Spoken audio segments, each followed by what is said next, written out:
Start करें instrument. ठीक है, आज का जो काम है it's going to be font properties. तो जरा फॉन्ट प्रॉपर्टीज को समझते हैं, उसको जरा पढ़ते हैं। ठीक है जी, बेटा ध्यान से स्क्रीन के ऊपर। ठीक है, फॉन्ट प्रॉपर्टीज के अंदर क्या है, सबसे पहले जो मैंने लिखा है इसके अंदर एक पैराग्राफ। अब उसकी जो भी स्टाइलिंग होगी वो मैं इस मेथड से कर रही हूँ। क्या बोलते हैं इस मेथड को क्लास में? साहिल करनी है?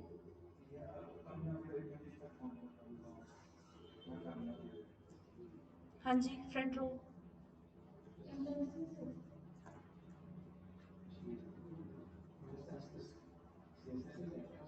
सी एस एस तो है, मेथड कौन सा लगाया मैंने? 3 मेथड थे, इनमें से ये कौन सा है? अभी क्या लिखा हुआ है? इंटरनल। स्टाइल टैग मतलब ये इंटरनल लगाया हुआ है। तो फॉन्ट है, तो जरा फॉन्ट की प्रॉपर्टी देखते हैं। पैराग्राफ लिखा, अब सबसे पहले आ जाता है फॉन्ट। फॉन्ट मतलब क्या है? Short hand properties. The moment आप इसके अंदर एंटर हिट करते हो, आप सारी प्रॉपर्टीज इसी के अंदर लगा सकते हो। देखो सबसे पहले कुछ वेट आ जाता है, बोल्ड वगैरह कुछ आइकन है, समथिंग देयर सो मेनी। ये दो, ये देखो सो मेनी स्टाइल्स है। मैं शॉर्ट हैंड नहीं लगा रही, मैं पहले कली कली करके बता रही हूँ। मैं लिखा फॉन्ट, सबसे पहले आगे फॉन्ट का साइज। फॉन्ट का साइज आप लार्जर, एब्सोल्यूट, इन चीजों में दे सकते हो। फिलहाल हम सिर्फ ना इसके अंदर सिर्फ एक दिख देख रहे हैं इसकी किस तरीके से अपेयरेंस है। टेक्निकली हम थोड़ा बाद में शिफ्ट होंगे। एब्सोल्यूट वैल्यू कौन सी होती है, रिलेटिव वैल्यू कौन सी होती है, अभी हम सिर्फ पिक्सल्स के अंदर या जो इनबिल्ट वैल्यूज हम इसके अंदर सिर्फ वही देख रहे हैं। फॉर एग्जाम्पल लार्जर अगर कोई वैल्यू है, तो अब जितना फॉन्ट है उसके कंपेरेटिवली फॉन्ट थोड़ा चेंज हो जाएगा। तो ये कुछ ऐसा फॉन्ट हो जाएगा। अगर इसको ना लगाएं तो आपको पता ही है पैराग्राफ का जो आइडियल साइज होता है वो बहुत कम होता है। ठीक है जी, एज कम्पेयर टू आपके हेडिंग टैग्स और समथिंग। तो अगर मैं इनबिल्ट वैल्यूज को छोड़ के अगर मुझे खुद से फॉन्ट की कोई वैल्यू देनी है तो हम कौन सी दे सकते हैं इसके अंदर? पिक्सल्स के अंदर, परसेंटेज के अंदर। Getting my point? मैंने वैल्यू दी 23 पिक्सल दे दी, ये मेरी आइडियल वैल्यू है, मैं जनरली 23 पिक्सल ही देती हूँ। मैंने किया पेज रीलोड, तो ये वैल्यू कुछ इतनी आ गई। लेट्स ये हम 100% पे चला रहे हैं कि नहीं, ये हो गया 100%। तो 23 पिक्सल में ये वैल्यू कुछ इतनी होगी। अगर मैं उसको 32 पिक्सल कन्वर्ट कर दूँ तो ये वैल्यू उसके रिलेटिव कुछ ऐसी हो जाएगी, वैल्यू बढ़ी। पिक्सल को हटा के अगर मैं परसेंटेज लिखूं तो वैल्यू कम होगी कि ज्यादा होगी? तो वैल्यू बहुत छोटी हो जाएगी। 100% सिर्फ हाइट और विड्थ ही होगी। जब द मोमेंट आप इसके ऊपर कलर्स टेक्स्ट के ऊपर अप्लाई करने की कोशिश करोगे ना, तो value as compared to pixels कम हो जाएगी। परसेंटेज में वैल्यू जनरली बहुत कम होती है, इसलिए हम पिक्सल्स को यूज करते हैं। Getting my point? अब इसके अलावा और भी यूनिट्स होते हैं, एम होता है, रैम होता है, और भी बहुत सारे सीएसएस के यूनिट्स होते हैं। सो सीएसएस यूनिट्स के अंदर आपका एक अलग सेशन होगा कि सीएसएस के टोटल यूनिट्स कितने होते हैं। ठीक है, फिलहाल ड्यूरिंग आवर स्टार्टिंग सेशन हम ज्यादातर पिक्सल और परसेंटेज को ही यूज करेंगे। Getting my point? तो हमारे पास हो गया पहली प्रॉपर्टी, फॉन्ट का स्टाइल। सेकेंड हम इसके अंदर लेके चलते हैं फॉन्ट फैमिली। अब जैसे ही फॉन्ट फैमिली आप एंटरेट करोगे, आपके पास बहुत सारी फॉन्ट फैमिली नजर में आ गई आपको। सपोज मुझे इनमें से कोई चाहिए। This is serif, sans serif, monospace, fantasy and cursive. मान लो मुझे मोनोस्पेस चाहिए, मैंने किया सेव, टैब, हिट एंटर, और जरा इसको दोबारा से पिक्सल ही कर देते हैं, आपको पता चल जाएगा कि क्या इसका स्टाइल हुआ। तो ये देखो, ये आई आपके पास मोनोस्पेस। Getting my point? ये इतना लॉजिक क्लियर हुआ। अब मोनोस्पेस तो है, लेकिन अगर मुझे मान लो ये नहीं लगानी, तो इसके अलावा एक पूरी फॉन्ट फैमिली आ रही है। अगर मैं इसको एंटरेट करती हूँ तो क्या कौन सी फैमिली रह जाएगी? कुछ ऐसी रह जाएगी, पहले कंपैरेटिवली अलग। पर ये मोनोस्पेस में क्या डिफरेंस था और ये पूरी फैमिली में क्या डिफरेंस था? Serif, sans serif, monospace, cursive, fantasy, ये कुछ फॉन्ट की फैमिलीज हैं। ये प्रॉपर फॉन्ट की फैमिली है जो कि फॉन्ट का एक स्टाइल बताती है।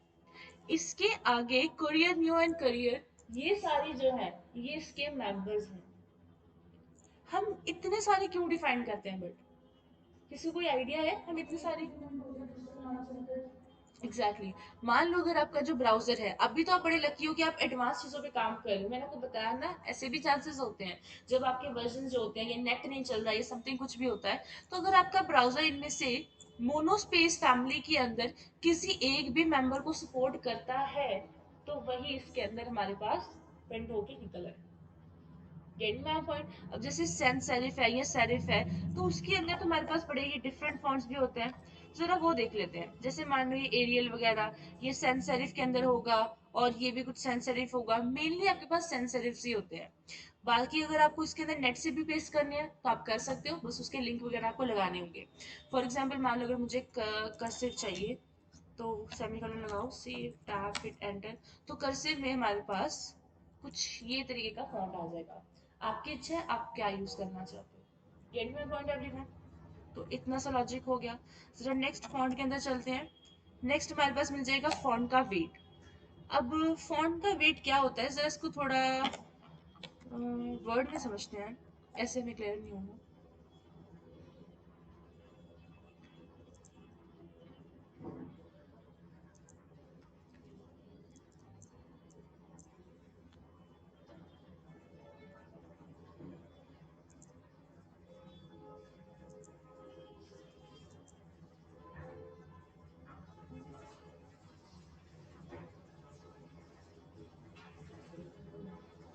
एक सेकेंड। फॉन्ट का वेट समझे, ये होते हैं फॉन्ट के वेट। अगर मैं सबसे डार्केस्ट शेड को कर रही हूँ तो मेरा फॉन्ट अब देखो विजिबल ही नहीं हो रहा। जैसे अगर यहाँ पे मैं स्पेस स्पेस कर रही हूँ, ये मेरे फॉन्ट का एक वेट है। अगर मैं इसे थोड़ा सा लाइट की तरफ से शिफ्ट करूँ, तो मेरे पास फॉन्ट का वेट कैसा होगा।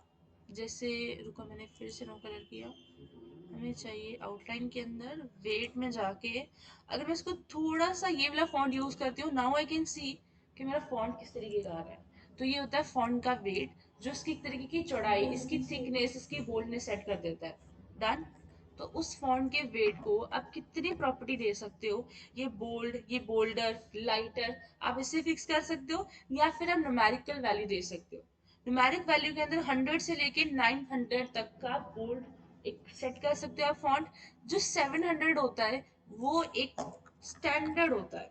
अगर मैं आपको यहाँ से हटा के आपको क्रोम में दिखाऊं, तो रीलोड करो, तो ये आपका बोल्ड सा फॉन्ट हो जाएगा।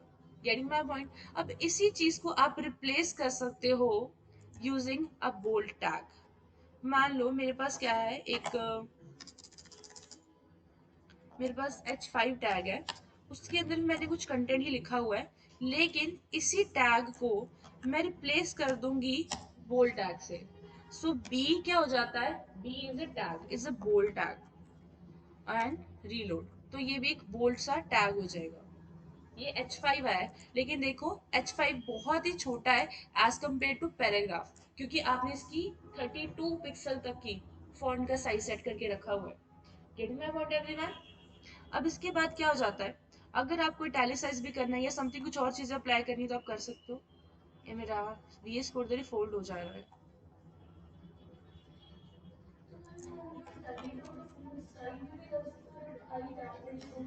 बिल्कुल कर सकते हो, जैसे ये इटैलिक है, ये ऑब्लिक होगा कुछ इसके अंदर, इटैलिक यूज करो, ऑब्लिक यूज करो, तो ये देखो ये कुछ इस तरीके का आ जाएगा। मतलब एज कम्पेयर टू अब कर नहीं सकते, सेम ही रहेगा इटैलिक से, जैसे इटैलिक है वैसे ये भी है। No such difference. Getting my point? उसके अलावा अगर फॉन्ट की डिस्प्ले कैसे करनी है, तो फॉन्ट की एक डिस्प्ले भी होती है, जिसके अंदर कुछ फ्लेक्स प्रॉपर्टी होती है, या फिर अलाइन वगैरह करना होता है। उसको फिलहाल हम थोड़ा उठ पे रखेंगे, एंड हमें मिल जाता है कुछ और फॉन्ट का वेरिएंट। जैसे कि नॉर्मल आप कर सकते हो, स्मॉल कैप्स कर सकते हो, अपर केस में करना होता है, ठीक है जी। टेक्स्ट स्टाइल करना होता है तो आप उसके अंदर कर सकते हो, स्मॉल कैप्स करना चाहते हो, अपर केस में करना है, लोअर केस में करना है, तो आप वो भी कर सकते हो। Getting my point? इसके अंदर बाकी सारे फॉन्ट के स्टाइल है। आई विल रेकमेंड कि आप मोस्टली आप खुद ही एक्सप्लोर करो। जैसे कुछ और इसकी स्ट्रेचेबल प्रॉपर्टीज होती हैं, हालांकि हम VS कोड में इतनी यूज नहीं करते, स्ट्रेचेबल प्रॉपर्टीज इतनी हम यूज नहीं करते, ठीक है जी। इसके अलावा सपोज आपको चाहिए होता है टेक्स्ट अलाइन, तो टेक्स्ट लाइन सपोज मुझे ये करना है, सेंटर करना है, तो आपको पता ही है क्या होगा, टेक्स्ट सेंट्रलाइज हो जाएगा। डन। उसके बाद आपको अगर करना चाहते हो टेक्स्ट की और प्रॉपर्टी, डेकोरेशन करना चाहते हो, डैश करनी है, डॉटेड करनी है, डबल करनी है, लाइन थ्रू करनी है, किस तरीके की करनी है, मान लो मुझे वेवी करनी है इसके अंदर, तो रुको मैंने कुछ कलर वगैरह भी नहीं सेट करा हुआ, थोड़ा और इसको अच्छा करते हैं, ऐसे विजिबल नहीं होगा, तो वेवी हो जाएगा, टेक्स्ट की डेकोरेशन, मान लो मुझे डैश करनी है इसके अंदर, पी टैग कोई लिखा हुआ है ना, एक सेकेंड,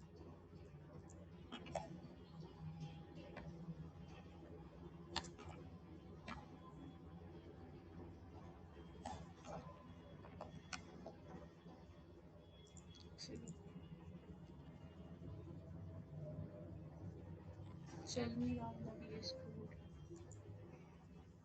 एक सेकेंड यार,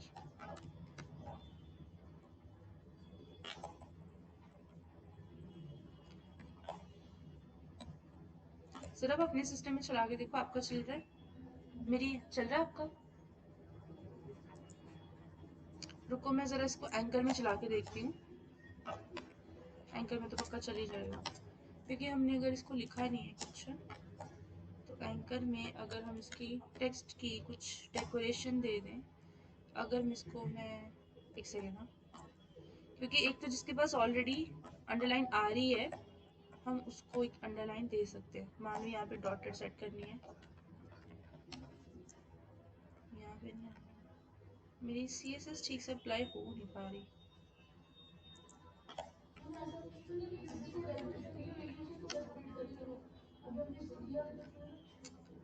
पी टैग को भी दिया हुआ है, ए टैग को भी दिया हुआ है, दोनों को दिया हुआ है, इसको फिलहाल के लिए स्किप करो, मैं देखती हूँ अगर इसका कुछ वर्जन चेंज हो सकता है तो इसको दोबारा से इंस्टॉल करके करती हूँ।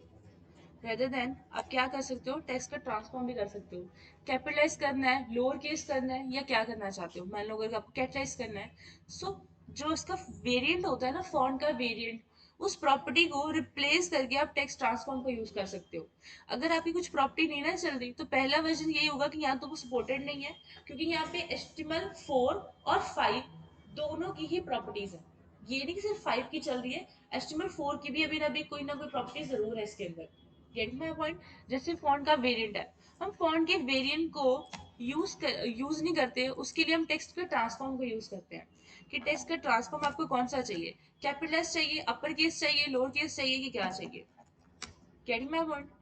अगर मैंने एक प्रॉपर्टी कराई है, बाकी की 4 प्रॉपर्टी एक्सप्लोर आपने खुद ही करनी है, क्लियर हो गया सबको, तो ये होगी हमारे पास टेक्स्ट ट्रांसफॉर्म प्रॉपर्टी।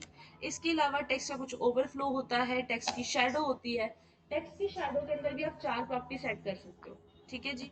सपोज मैंने बड़ी कम प्रॉपर्टी, चलो मैं ज़्यादा कर देती हूँ, 30 पिक्सल उसकी ब्लर की हो जाएगी, मैं इसको, जैसे आपने पढ़ा होगा बॉक्स शेडो प्रॉपर्टी होती है, बिल्कुल वैसे ही है, इसको भी मान लो मैं रेड शेडो दे रही हूँ, तो ये देख पा रही हूँ ये कुछ इस तरीके की शेडो आ रही है।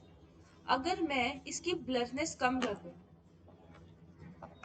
तो ये कुछ ऐसी आ रही है, अगर और कम कर दो, मान लो 0 करनी नहीं है, मैं 5 कर देती हूँ, 5 पिक्सल ही मुझे करनी है, तो 5 पिक्सल में कुछ ऐसी आ रही है। अब ये आपके ऊपर है कि आप किस तरीके की टेक्स्ट की शेडो लगा रहे हो, जितना अपना पेज को अच्छा बना सकते हो ये आप ही के ऊपर है। बाकी अगर और टेक्स्ट की प्रॉपर्टी करनी है, टेक्स्ट की रेंडरिंग वगैरह कैसे करनी है, टेक्स्ट रैप करना चाहते हो, तो आपके ऊपर है कि आपने रैप करना है कि इसको किस तरीके से करना है। अभी तो चलो मेरा ठीक ही एकदम। टेक्स्ट रैप प्रॉपर्टी होती है जब आप एक कंटेनर के अंदर अपने टेक्स्ट वगैरह रखते हो, जब आपको पूरी हाइट विड्थ कंटेनर की सेट करनी होती है। जैसे मान लो मेरे पास एक्सेल एक्सेल सीखा है ये सबने, एक्सेल के अंदर होते हैं छोटे छोटे सेल होते हैं, तो छोटे छोटे सेल के अंदर जब आपका टेक्स्ट बाहर चला जाता है तो आप टेक्स्ट को रैप कर देते हो, बिल्कुल वैसे ही आप यहाँ पे भी टेक्स्ट रैप की प्रॉपर्टी यूज कर सकते हो। वो बात अलग है कि यहाँ पे भी मेरा जो टेक्स्ट है वो पूरी तरह इंडिपेंडेंट है, वो किसी बॉक्स के अंदर नहीं है, उसके पास पूरी विड्थ है, पूरी हाइट है ऑक्यूपाई करने के लिए। अगर आपके पास ऐसा नहीं है तो आप टेक्स्ट रैप प्रॉपर्टी को यूज कर सकते हो। यहाँ तक क्लियर हुआ सबको, तो ये आ जाती है आपके पास फॉन्ट एंड टेक्स्ट की प्रॉपर्टी। इसके अलावा कुछ और भी होती हैं जो हम आगे प्रोजेक्ट में यूज करेंगे, क्योंकि आपका प्रोजेक्ट भी बनना है, ठीक है। थोड़ी थोड़ी प्रॉपर्टीज करा के बॉक्स मॉडल करवा के मैं आपको सेट प्रोजेक्ट शुरू करवा दूंगी। यहाँ तक क्लियर हुआ सबको, कोई डाउट है तो बताओ। बहुत इजी है ये तो, 2-2 मिनट का काम है। चलो, ये हो गया इतना काम। अब हम इसके अंदर div पढ़ेंगे, ठीक है जी। तो div का पता है किसी को क्या होता है? div टैग कंटेनर ही होता है एक तरीके का। कंटेनर की प्रॉपर्टी होती है इसके अंदर एलिमेंट्स डाली जाओ डाली जाओ डाली जाओ। तो div का भी यही होता है। इवन आपकी पूरी के पूरी वेबसाइट div के अंदर लिखी जाती है। बूटस्ट्रैप भी होता है, वो भी div के अकॉर्डिंग ही बनाया जाता है। Getting my point? तो div को हम किस तरीके से यूज कर सकते हैं? सबसे पहले तो मैं div को एक क्लास देने वाली हूँ, कंटेनर क्लास। मैंने div को एक क्लास दी। अब जरा उसके अंदर मैं कुछ नहीं लिख रही, तो अगर मैं बगैर कुछ लिखे यूज करने की कोशिश करूँ तो div नहीं आएगा, राइट? एक सेक्शन के तरीके से होता है जो हमारे पेज को डिवाइड करता है। Let's write something else. तो मैं यहाँ पे लिख रही हूँ div। अब मैं div को नहीं, मैं चाहूँ तो उसको कंटेनर से कॉल कर सकती हूँ। तो मैंने इसको दी एक हाइट, मैंने दी हाइट इसको 300 पिक्सल, और मैंने इसको एक बैकग्राउंड का कलर दे दिया। तो background colour is black. Save, tab, hit enter. तो ये देख पा रहे हो, ये एक div आ गया। इस div को मैंने सिर्फ हाइट दी है, मैंने इसको कोई विड्थ नहीं दी। ये क्या होगी, इसने पूरी के पूरी 100% विड्थ ले ली। जो स्पेसेस आप देख पा रहे हो वो सिर्फ इसका मार्जिन होगा, ऊपर से, नीचे से और राइट साइड से। Getting my point? अब ये जो पूरा div है, जिसने पूरी के पूरी 100% विड्थ ले ली, इन तरीके के एलिमेंट्स हम क्या बोलते हैं? इनको हम सिमेंटिक टैग्स बोलते हैं या बोलते हैं ब्लॉक एलिमेंट्स। समझ में आया? सिमेंटिक टैग्स या फिर ब्लॉक एलिमेंट्स, वो एलिमेंट्स जो अपने आप ही पूरी के पूरी विड्थ ले लेते हैं ब्राउजर की, उसको या तो सिमेंटिक टैग्स बोलते हैं या तो ब्लॉक एलिमेंट्स बोलते हैं। Getting my point everyone? अब इसके अलावा सेकंड कौन से होते हैं हमारे पास? एक एम्प्टी टैग्स भी तो होते थे। Getting my point? और कुछ टैग होते हैं इनलाइन टैग। इनलाइन टैग का मतलब होता है वो एक ही लाइन में होते हैं। अब जैसे हमारे पास क्या है, एक एंकर टैग है। अब ये जो एंकर टैग है, अगर इसके नीचे मैं एक और एंकर टैग डालूं, ठीक है जी, जिसके अंदर मुझे कोई आ, और फाइल ही लिखनी है, क्लिक, और तो ये देखो, ये एक लाइन में पहला वाला टैग था, ये दूसरा टैग है, वो एक ही लाइन में आएंगे। तो वो कौन से होते हैं? वो इन लाइन एलिमेंट्स होते हैं, जो उतनी ही विड्थ लेते हैं जितनी इनको रिक्वायरमेंट है। बट ब्लॉक एलिमेंट्स वो होते हैं जो अपने आप ही पूरी के पूरी विड्थ ले लेते हैं। यहाँ तक क्लियर हुआ जी? किसी को कोई डाउट है तो बताओ। ये देखो, कंटेनर से इसको कॉल किया, हाइट दी है और बैकग्राउंड कलर दिया है। बिल्कुल नहीं, क्योंकि वो क्लास है। मैंने क्लास बनाई है ना कंटेनर की। ये देखो, ये डॉट कंटेनर क्लास है, और अगर इसके अंदर आप कुछ एलिमेंट लिखते हो तो उसको भी आपको उसी तरीके से डिफाइन करना पड़ेगा। जैसे कि ये रह गया, अब पैराग्राफ लिखा था, ऊपर जो पैराग्राफ को लिखोगे नीचे भी वही आएगा। Getting my point? उसको क्लास दी है, डॉट से कॉल करें स्टाइल टैग के अंदर।